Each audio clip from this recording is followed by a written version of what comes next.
So good morning guys. तो चलिए start करते हैं आज के यानी कि 30 सितंबर के इंपॉर्टेंट करंट अफेयर्स को। तो इस प्रश्न में आपसे क्या पूछ रहे हैं कि भारत के किस राज्य में बनेगा दुनिया का सबसे बड़ा जंगल सफारी पार्क? तो आंसर होगा हरियाणा। तो हरियाणा के अरावली क्षेत्र में दुनिया का सबसे बड़ा जंगल सफारी पार्क बनाया जाएगा। ये पार्क गुरुग्राम और नूह जिले के 10,000 एकड़ क्षेत्र में फैला हुआ होगा। तो याद रखना, दुनिया का सबसे बड़ा जंगल सफारी पार्क कहाँ पे बनेगा? हरियाणा में। अच्छा, लेकिन अगर आपसे एग्जाम में पूछा जाए कि भारत का पहला जियोलॉजिकल पार्क ये कहाँ पे बनेगा, तो फिर आपका उत्तर हो जाएगा मध्य प्रदेश के जबलपुर में। लेकिन आपसे पूछा जाए कि देश का पहला पूर्ण महिला स्वामित्व वाला FLO फिक्की लेडीज ऑर्गेनाइजेशन औद्योगिक पार्क कहाँ पे बनेगा, तो फिर आंसर होगा हैदराबाद में। अभी आपको याद होगा देश का पहला नाइट सफारी और जैव विविधता पार्क ये कहाँ पे बनाने की घोषणा हुई थी, तो आंसर होगा लखनऊ में। चलो फिर बताओ, भारत का पहला टायर पार्क कहाँ पे बना? पश्चिम बंगाल में। और अगर पूछा जाए कि भारत का पहला फायर पार्क कहाँ पे बना, तो आंसर होगा भुवनेश्वर में। आप जानते ही हो देश का पहला नाइट स्काई सेंचुरी कहाँ पे बनेगा? लद्दाख में। अगर पूछा जाए भारत का पहला जेंडर पार्क, ये आपको मिलेगा केरल के कोझिकोड में। भारत का पहला ई वेस्ट इको पार्क ये बनेगा नई दिल्ली में। और देश का पहला आर्ट पार्क यानी कि artificial intelligence and robotics technology park ये बनेगा बंगलुरु में। और आप जानते हो दुनिया का एकमात्र तैरता हुआ नेशनल पार्क ये आपको मिलेगा मणिपुर में, और उस नेशनल पार्क का नाम है काबुल लामजाओ नेशनल पार्क। किस झील पे? लोकटक झील पे। तो इसके साथ ये सारे इंपॉर्टेंट पॉइंट्स मैंने आपको यहाँ पे बताने की कोशिश की है और ये आपको याद भी होने चाहिए। हम बढ़ते आगे। तो इस प्रश्न में आपसे पूछ रहे हैं कि 1 अक्टूबर 2022 से भारत के 16वें अटॉर्नी जनरल ये कौन बने? तो आंसर होगा R वेंकटरमणि। तो 1 अक्टूबर 2022 से भारत के 16वें नंबर के अटॉर्नी जनरल बने R वेंकटरमणि। और किनकी जगह? के वेणुगोपाल की जगह, जिनका कार्यकाल अभी 30 सितंबर 2022 को समाप्त हो गया। आपको याद होगा इसी तरह का प्रश्न अभी कुछ दिन पहले आप लोगों ने पढ़ा था कि हमारे नए अटॉर्नी जनरल के वेणुगोपाल के बाद जो नए बनेंगे वो कौन होंगे? मुकुल रोहतगी होंगे। एक्चुअली में सरकार बनाना तो मुकुल रोहतगी को ही चाहती थी, लेकिन उन्होंने मना कर दिया कि भैया मुझे नहीं बनना। तो अब आपको याद रखना है हमारे नए अटॉर्नी जनरल कौन बने हैं? R वेंकटरमणि। देखो, इस तरह का प्रश्न अगर एग्जाम में आता है ना, तो एग्जामिनर को भी पता है कि उसको पहला ही ऑप्शन क्या डालना है। वो पहला ही ऑप्शन मुकुल रोहतगी डालेगा, देखना। तो उसको अब माइंड से निकाल देना है और नया नाम याद रखना है R वेंकटरमणि। अटॉर्नी जनरल ये भारत सरकार के मुख्य कानूनी सलाहकार होते हैं, यानी कि high law officer of country आप बोल सकते हो। इनकी नियुक्ति कौन करते हैं? भारत के राष्ट्रपति। इनके बारे में संविधान के किस अनुच्छेद में लिखा हुआ है? आर्टिकल 76 में। बाकी आप जानते हो अभी भारत के चीफ ऑफ डिफेंस स्टाफ कौन बने? Lieutenant general Anil Chauhan. और पहले CDS कौन थे? बिपिन रावत। अभी हॉकी इंडिया के नए अध्यक्ष बने दिलीप तिर्की। और कर्मचारी राज्य बीमा निगम एम्प्लॉयज स्टेट इंश्योरेंस कॉर्पोरेशन के नए महानिदेशक कौन बने? राजेंद्र कुमार बने। ये नाम भी याद रखना। बढ़ते आगे। फिर आप बताओ, अभी विश्व हृदय दिवस कब मनाया गया? वर्ल्ड हार्ट डे 29 सितंबर को। तो हर साल 29 सितंबर को वर्ल्ड हार्ट डे के रूप में मनाया जाता है। और इस दिन को मनाने का उद्देश्य क्या है? मकसद क्या है? हृदय रोगों के खिलाफ लोगों को जागरूक करना, क्योंकि हर साल दुनिया भर में लाखों लोग हृदय रोग से मर जाते हैं। तो इसके माध्यम से लोगों को यह बताया जाता है कि हृदय रोग से कैसे बचा जा सकता है। इसे पहली बार सन 2000 में मनाया गया था। लेकिन बात करें इस बार की थीम क्या है, जो आपके एग्जाम पॉइंट ऑफ व्यू से इंपॉर्टेंट है। थीम इंपॉर्टेंट है, use heart for every heart. अब चलो एक बार फिर से हम सितंबर महीने के जितने भी इंपॉर्टेंट डेज एक बार रिवाइज करते हैं। देखो, 2 सितंबर को वर्ल्ड कोकोनट डे मनाया। 5 सितंबर को एक तो नेशनल टीचर डे और एक इंटरनेशनल चैरिटी डे मनाया।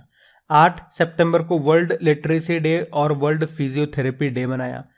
9 सितंबर को एक तो हिमालय दिवस और एक वर्ल्ड इलेक्ट्रिक व्हीकल डे मनाया। 10 सितंबर को विश्व आत्महत्या रोकथाम दिवस वर्ल्ड सुसाइड प्रिवेंशन डे मनाया। और 10 सितंबर को ही विश्व प्राथमिक चिकित्सा दिवस वर्ल्ड फर्स्ट एड डे मनाया, जो कि सितंबर के दूसरे शनिवार को होता है। फिर 11 सितंबर को राष्ट्रीय वन शहीद दिवस नेशनल फॉरेस्ट मार्टियर्स डे मनाया। फिर 14 सितंबर को नेशनल हिंदी डे। 15 सितंबर को अंतर्राष्ट्रीय लोकतंत्र दिवस यानी कि डेमोक्रेसी डे। 15 सितंबर को इंजीनियर्स डे और 15 सितंबर को ही विश्व लिम्फोमा जागरूकता दिवस मनाया। 16 सितंबर को वर्ल्ड ओजोन डे मनाया। 17 सितंबर को विश्व रोगी सुरक्षा दिवस मनाया, यानी कि वर्ल्ड पेशेंट सेफ्टी डे, और अंतर्राष्ट्रीय लाल पांडा दिवस भी मनाया। 18 सितंबर को विश्व बांस दिवस मनाया और 18 सितंबर को ही अंतर्राष्ट्रीय समान वेतन दिवस मनाया। 21 सितंबर को विश्व अल्जाइमर दिवस मनाया और 21 सितंबर को ही अंतर्राष्ट्रीय शांति दिवस। 22 सितंबर को वर्ल्ड राइनो डे मनाया। 23 सितंबर को अंतर्राष्ट्रीय सांकेतिक भाषा दिवस इंटरनेशनल साइन लैंग्वेज डे, और 23 सितंबर को ही भारतीय सेना ने हाइफा दिवस मनाया था। फिर हमने पढ़ा था 25 सितंबर को विश्व नदी दिवस मनाया, जो कि सितंबर के चौथे रविवार को होता है, और 25 सितंबर को ही विश्व फार्मासिस्ट डे मनाया। 26 सितंबर को अंतर्राष्ट्रीय परमाणु हथियार उन्मूलन दिवस international day for elimination of nuclear weapon मनाया, और 26 सितंबर को ही विश्व पर्यावरण स्वास्थ्य दिवस वर्ल्ड एनवायरमेंट हेल्थ डे मनाया। तो सितंबर के ये आप अभी तक इंपॉर्टेंट डेज मना चुके हो, इनको याद रखना। हम बढ़ते हैं आगे।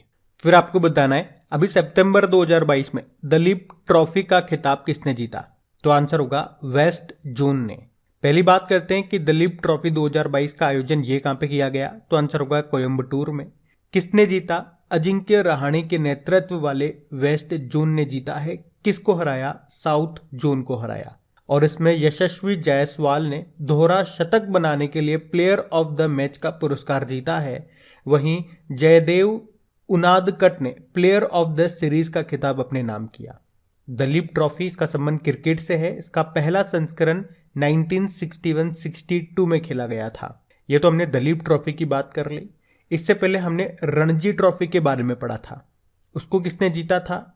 मध्य प्रदेश ने मुंबई को हरा करके। एक संतोष ट्रॉफी भी आपको याद होगा, लेकिन याद रखना संतोष ट्रॉफी का संबंध फुटबॉल से है। इस बार इसका 75 नंबर का संस्करण हुआ, जिसको केरल ने जीता है पश्चिम बंगाल को हरा करके। इस साल के जो आईपीएल हुए थे, जो कि उसका 15वां संस्करण था, गुजरात टाइटंस ने जीता। पहली बार नई टीम बनी है ये, और इसी ने इसको जीत लिया। किसको हराया? राजस्थान रॉयल को। तो ये पॉइंट्स याद रखना। आप बढ़ते हैं आगे। चलिए अब बताइए, हाल ही में जारी ग्लोबल इनोवेशन इंडेक्स 2022 में भारत कौन से स्थान पर रहा? तो आंसर होगा 40वें स्थान पे। तो अभी हाल ही में जारी ग्लोबल इनोवेशन इंडेक्स 2022 रैंकिंग में भारत 40वें स्थान पर रहा है। भारत 40वें स्थान पर है, तो टॉप पे कौन है? टॉप पे है स्विट्जरलैंड, सेकंड पे अमेरिका है, और थर्ड पे स्वीडन है। 2022 में भारत 40वें स्थान पर है, लेकिन 2021 में भारत 46 नंबर पे था। तो आप देखो कि इंप्रूवमेंट हुआ है। तो मतलब इस इंडेक्स से ये पता चलता है कि स्टार्टअप्स के लिए बेहतर माहौल तैयार करने और नवाचार यानी कि इनोवेशन को बढ़ावा देने में भारत लगातार सुधार कर रहा है। इसी तरह से अगर मैं आपसे पूछूं कि बताओ, ग्लोबल सस्टेनेबल डेवलपमेंट रिपोर्ट 2022 आई थी, उसमें भारत कौन से स्थान पे था? 121वें स्थान पे। टॉप पे था फिनलैंड। अभी वर्ल्ड कॉम्पिटिटिवनेस इंडेक्स आया था, उसमें भारत 37 नंबर पे था। टॉप पे डेनमार्क था। अभी ग्लोबल पीस इंडेक्स आया था, उसमें भारत 135 नंबर पे था। टॉप पे आइसलैंड था। और एक ग्लोबल लिवेबिलिटी इंडेक्स आया था, जिसमें बताया था दुनिया का सबसे अच्छा रहने योग्य शहर कौन सा है? तो आंसर होगा वियना। ये है ऑस्ट्रिया में, और इस इंडेक्स को जारी किया था इकोनॉमिस्ट इंटेलिजेंस यूनिट ने।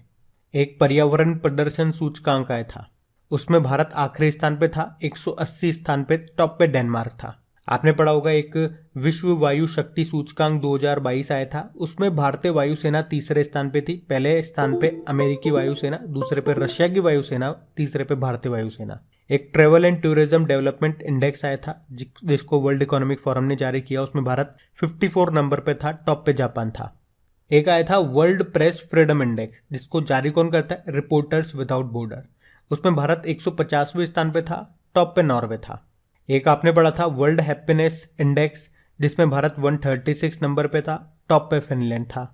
एक डेमोक्रेसी इंडेक्स भी याद रखो, लोकतंत्र सूचकांक, जिसको इकोनॉमिस्ट इंटेलिजेंस यूनिट ने जारी किया था, उसमें भारत 46 नंबर पे था और टॉप पे नॉर्वे था। तो ये कुछ इंपॉर्टेंट इंडेक्सेस मैंने आपको बताए। 2022 में ये सारे आए थे, इनको याद रखना आप। और 2022 में जितने भी इंडेक्सेस आए हैं, अगर उनकी क्विज आप लगाना चाहते हैं तो क्विज आपको मिल जाएगी आपकी क्रिक एग्जाम एप्लीकेशन पे, तो वहां जाकर के आप इनकी प्रैक्टिस कर सकते हैं। अभी हम बढ़ेंगे आगे। चलो अब आपको बताना है कि किसे 2021 का लता मंगेशकर पुरस्कार मिला है। तो आंसर होगा कुमार सानू को।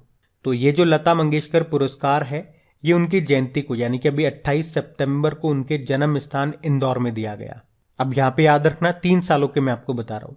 2019 का तो शैलेंद्र सिंह को, 2021 का कुमार सानू को, जबकि आनंद मिलिंद को जिन्होंने 200 से ज़्यादा फिल्मों के लिए संगीत तैयार किया उन्हें 2020 के लिए लता मंगेशकर पुरस्कार मिला है। तो ये पुरस्कार मध्य प्रदेश सरकार के संस्कृति विभाग के द्वारा हर साल संगीत के क्षेत्र में उत्कृष्टता को बढ़ावा देने के लिए दिया जाता है। इसमें 2 लाख रुपए तो पुरस्कार राशि के रूप में और एक सर्टिफिकेट मिलता है। पहली बार ये जो पुरस्कार है ये नौशाद, किशोर कुमार और आशा भोसले को दिया गया था। और लता मंगेशकर जी से 2-3 प्रश्न आपको याद रखने हैं, जैसे कि पहला लता मंगेशकर दीनानाथ पुरस्कार ये किसको मिला? मंत्री नरेंद्र मोदी।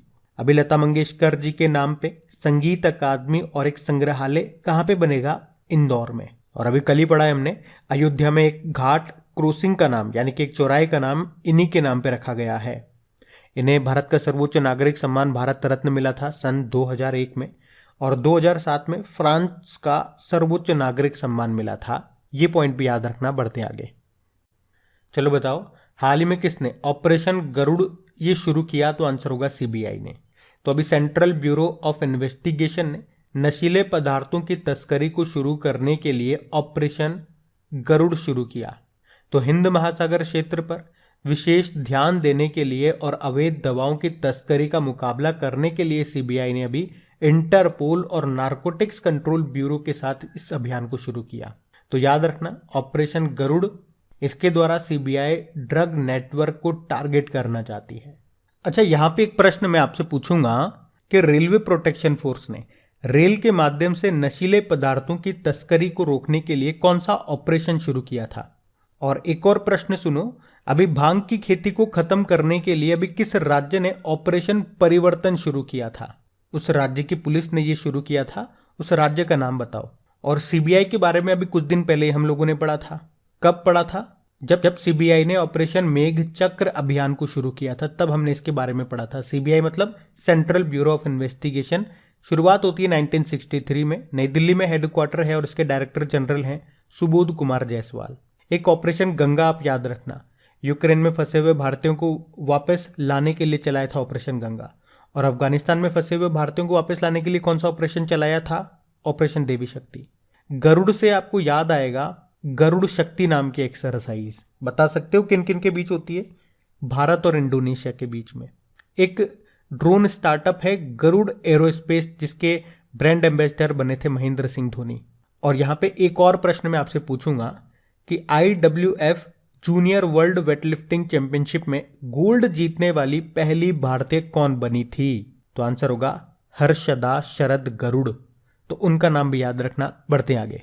चलो अब बताओ, सितंबर 2022 में आंध्र प्रदेश के जो मुख्यमंत्री हैं YS जगनमोहन रेड्डी, इन्होंने कौन सा अभियान शुरू किया? तो आंसर होगा विजिट आंध्र प्रदेश।